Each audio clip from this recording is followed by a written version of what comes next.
Hello viewers, এই যে ভর্তাটা দেখতে পাচ্ছেন এটা আজকে আমি নিজে বানিয়েছি। তো 2 দিন রোজা রেখেছি, রোজা রেখে আর কিছু খেতে মন চায় না, তো ভাবলাম একটু ঝাল টক দিয়ে কিছু বানাই। তো বাসায় বসে বানিয়ে নিলাম অসাধারণ মজাদার ভর্তা। ভর্তাটা খায় আমার চোখের পাপড়িগুলা সেই লেভেলের বড় হয়ে গেছে, আর মুখে গিয়ে ভর্তাটা যেই স্বাদ লাগছে মানে বলার মতো না। যাই হোক বন্ধুরা, এক কথায় বলবো রোজা খুলে এই ভর্তাটা খেয়ে আমার প্রাণটা জুড়িয়ে গেল। যাই হোক বন্ধুরা, এখন ভর্তাটা কিভাবে বানাইছি সেটা আপনাদের সাথে শেয়ার করি। ভর্তাটা বানানোর জন্য আমি নিয়ে নিলাম শসা, টমেটো আর হচ্ছে জলপাইটা সিজন ছাড়া কিভাবে পেলাম এটা আমি বলে দিচ্ছি। এটা ফ্রিজে ছিল ডিপে, তো ডিপে রাখার কারণে এটা একেবারে সিদ্ধর মতো হয়ে গেছে। পানিতে যখন ভিজাইছি দেখেন একেবারেই নরম হয়ে গেছে। তো একটু বড় বড় সাইজ কেটে এটা হাতে ডলা দিলে এটা একেবারেই মিক্স হয়ে যাবে। তো যাই হোক, আমি সুন্দর করে এই আরেকটা আছে ওইটাকে আমি কেটে নিচ্ছি। আর এটা হালকা টান দিলে এটা ছোলকাটাও আলাদা হয়ে যায়। তো কাঁচামরিচগুলো কুচি কুচি করে দিয়ে দিলাম। আর এটাতে আরেকটা জিনিস অ্যাড করব, সেটা অসাধারণ।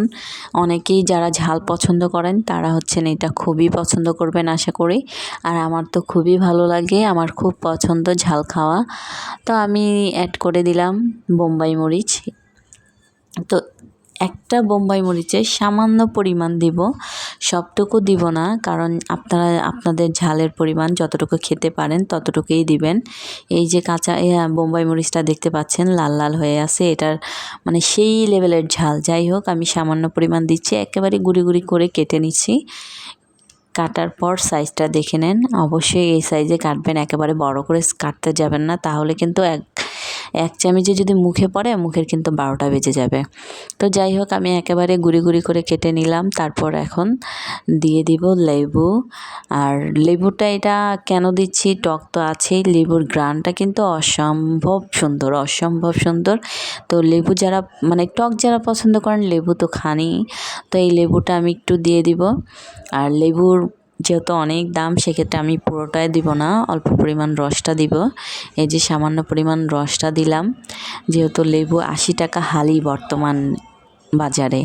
তো যাই হোক, আমি সামান্য পরিমাণ রসটা দিয়ে এখন লবণটা দিয়ে হাতে কচলাবো। আর হাতে কচলানোর ভর্তার স্বাদই অন্যরকম, যারা খান তারা ভালো করেই জানেন। অবশ্যই আপনারা চামিচটা ব্যবহার করার চেষ্টা করবেন না, তাহলে কিন্তু এগুলা মানে স্বাদ আসবে না আর কি। তো আমি সুন্দর করে হাতে কচলিয়ে নিচ্ছি, আর খাবারের সময় চামিচটা ব্যবহার করেছি। তো খাবারের সময় চামিচ ব্যবহার করেন, হাত ব্যবহার করেন, এটা একান্ত আপনার ব্যক্তিগত ইচ্ছে। আর কচলানোর সময় অবশ্যই হাতটা ব্যবহার করতে হবে, তা না হলে কিন্তু এগুলো মোটেও গলবে না। তো যাই হোক বন্ধুরা, ভিডিওটি ভালো লাগলে বেশি বেশি করে লাইক কমেন্ট শেয়ার করে দিবেন। আগামী ভিডিও দেখার আমন্ত্রণ রইল। ততদিন ভালো থাকেন, সুস্থ থাকেন, আশেপাশের গরিব দুঃখীকে সাহায্য করবেন। ভালো থাকবেন, আল্লাহ হাফেজ।